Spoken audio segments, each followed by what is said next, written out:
Bubusugin ka muna sa good morning at good night texts. Lagi kayong makausap mula umaga hanggang gabi. Nagpapalitan din ng selfies at kung ano-anong memes. Pero sa isang iglap, biglang hindi ka nakakausapin. Ang saklap, di ba?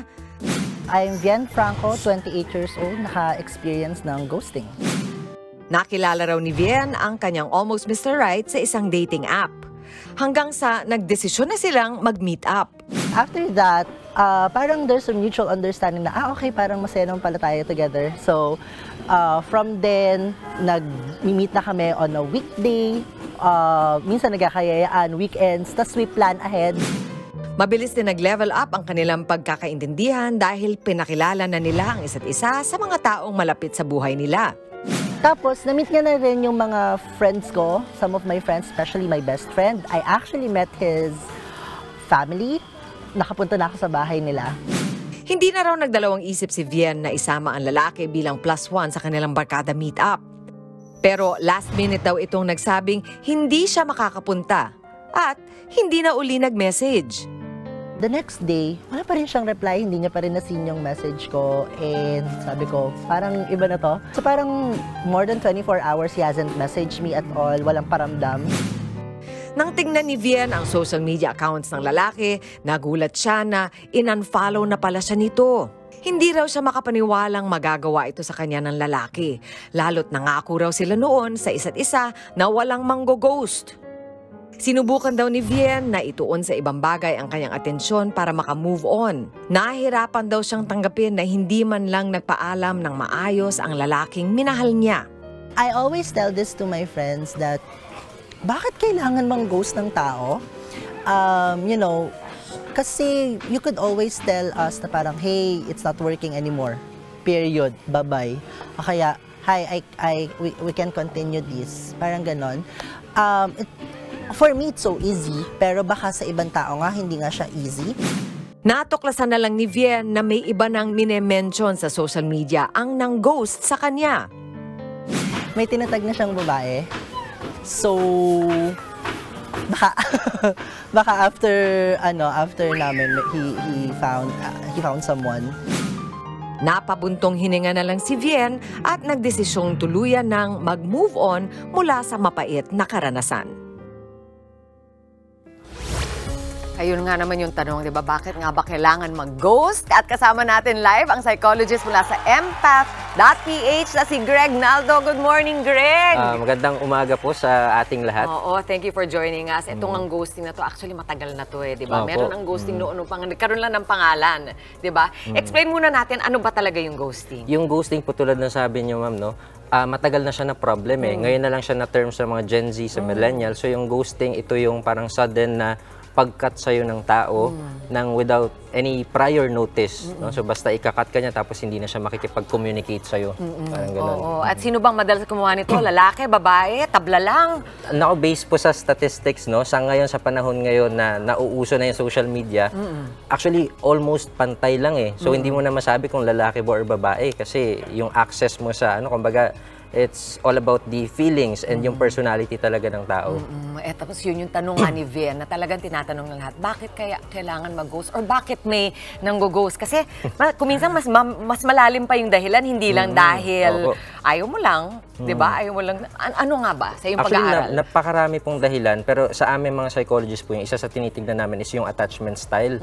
Possible kasi meron, like, say for example, meron po tayong anxious avoidant na type.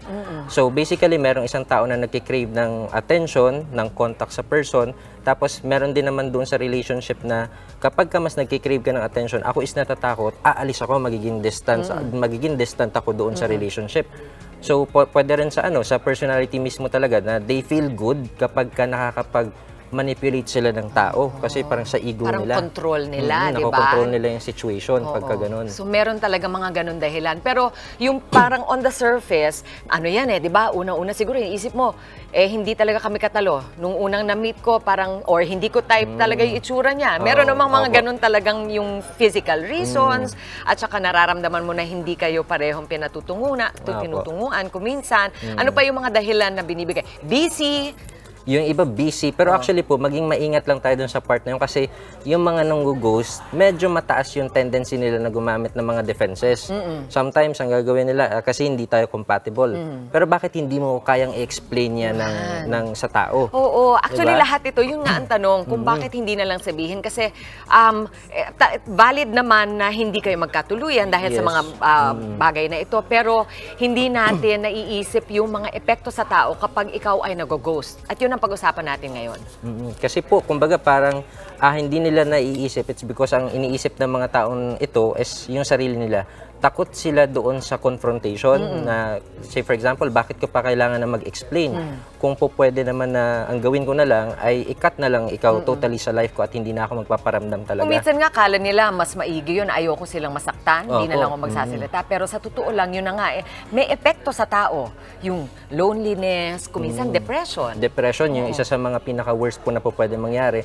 And yung iba, po pwedeng matrauma sila doon sa experience at madala nila sa susunod nila na na relationship. Ay, alam ko yan, yung parang takot sa may abandonment issues Yes po. or trust issues, di ba? Totoo yan eh.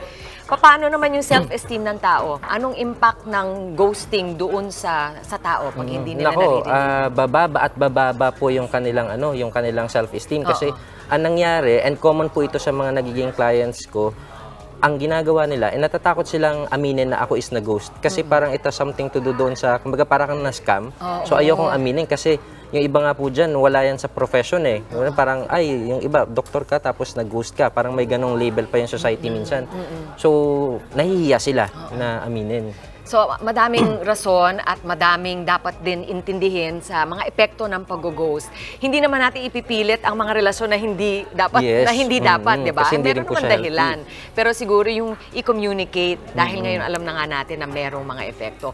Huling payo na lang siguro, Greg, kung ano yung pwedeng gawin doon sa mga nakakaranas ng, eto na nga, lowered self-esteem o loneliness, katulad ni Vien, sabi nga niya, ano ang pwedeng gawin? Self-talk. Ano yung pwede mong sabihin sa sarili mo at ipalala sa sarili mo para mas madali kang makaget over? Ako, number one, kailangan mong mag-move on doon sa idea na babalik pa siya. Okay. Kasi the very act na ikaw ay ginost niya, ibig sabihin, unwilling siya na makipag-communicate sa'yo. So, alisin mo yung sa thinking, yung sa mind mo yung baka babalik pa. At the same time, focus po tayo doon sa mga goals mo.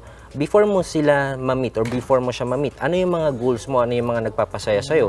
No? At baka pwede mo siya, ngayon na wala siya, baka po pwede mo ulit na balikan. Yung mga ibang goals mo. Oo. Ayun.